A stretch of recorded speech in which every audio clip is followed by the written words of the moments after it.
সবাইকে নমস্কার। আমি ফিজিওথেরাপিস্ট মার্টিনা চাকমা। তো আমাদের পেজে অনেকেই কমেন্ট করে থাকেন বা আমাদের সেন্টারে এসে অনেকেই বলেন আমি এই অমুক জায়গায় 15 থেকে 20 দিন ফিজিওথেরাপি চিকিৎসা নিয়েছি বা চিকিৎসা নেওয়ার পরেও কোনো ফলাফল পাইনি।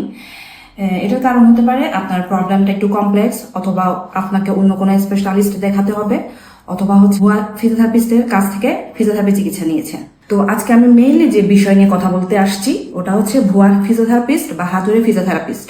ফিজিওথেরাপিস্ট হতে গিয়ে আমাদেরকে 4 বছরের একাডেমিক পড়াশোনা আর 1 বছরের ইন্টার্নশিপ করতে হয়েছে। এর মধ্যে আমাদেরকে anatomy, physiology, pharmacology, biomechanics, surgery বিভিন্ন ধরনের সাবজেক্ট নিয়ে পড়াশোনা করতে হয়েছে। এছাড়া আমাদেরকে আপডেট রাখার জন্য আমাদের বিভিন্ন ধরনের কোর্স করতে হয়।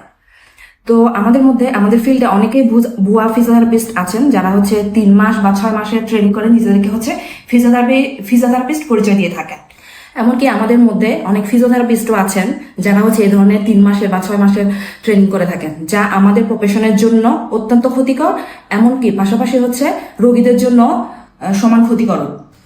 তাই আপনারা ফিজিওথেরাপি চিকিৎসা নেওয়ার আগে অবশ্যই দেখে নিবেন বা জেনে নিবেন আপনাদের ফিজিওথেরাপিস্ট স্নাতক ডিগ্রিধারী কিনা। সবাইকে ধন্যবাদ।